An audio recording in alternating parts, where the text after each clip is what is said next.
Another of the 9 major areas of financial concern that each of us will confront during his or her lifetime is market volatility and sequence of returns.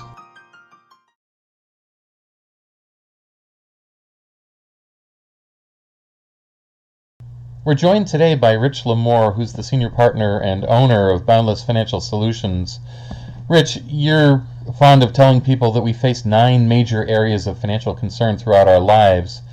One of those I know is market volatility and sequence of returns. Can you give us a little bit of an explanation of that? Certainly. And, I want to really highlight this in terms of retirement and retirement years, because when we're younger, we can deal with the ups and downs. We have time. But once you're in that sweet spot or the hot zone, even of, you've got 10 years or less, even 5 years or less, or you're in retirement, now you're the volatility of the market and what we call sequence of returns can have a really a terrible effect depending on your, I guess I would say whether you're lucky or not. And I'm gonna share something with you right now to kind of talk about my point. So basically, are you feeling lucky? So if we look at Mr. Smith and Mrs. Jones, they both had $100,000 investment when they retired. They both had a blend of 60%, a 60-40 blend, right?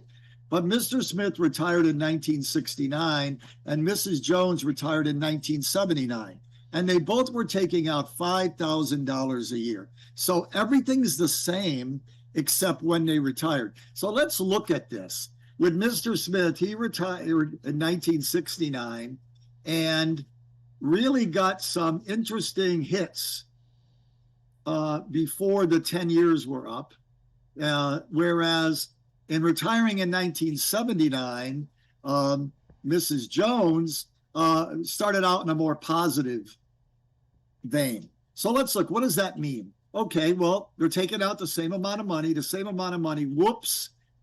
At age 85, Mr. Smith is out of money. And yet his average return was 10.5.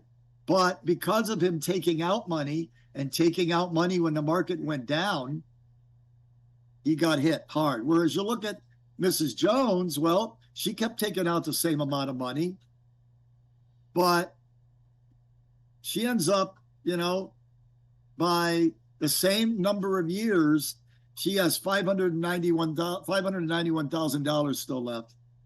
And Mr. Smith has long been exhausted. I don't know if he went back to work at age 85 or what the case may be. So the issue here is, how do you deal with sequence of returns? You eliminate them.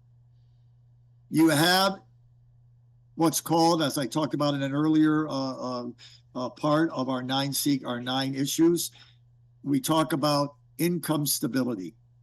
The more you can put your income on something that is not affected by the market, the more stable it is. And that's just common sense. Anytime you can give guarantees, you're not in the market. So that's what we look at. How do you deal with the volatility of the market? You look at what your basic needs are at the very least, what income you need to meet that, and you don't hook that income up with the market. Now, if you have $5 million in your investments or more, probably not an issue. Probably not an issue for most people. The rule is really 33. 33 times whatever amount of money you need to live on a yearly basis. That's how much you need in investments. So if you're going to live on $100,000 a year, and of course, I'm not even taking into account inflation with that, but just basic, 33 times 100,000 is 3.3 million. You would need at least 3.3 million in investments to not worry about using other instruments that can give guaranteed income. But if you don't have that, you're going to run out of money. You're going to be ended up being a Mr. Smith. We don't want you to be Mr. Smith. Mrs. Jones in a much better position. So that's my point on this, and feel free to reach out to us if you have any questions. Well, thank you so much. That was quite a thank you, especially for that case study. That was quite a study in contrasts. Much appreciated. You're welcome.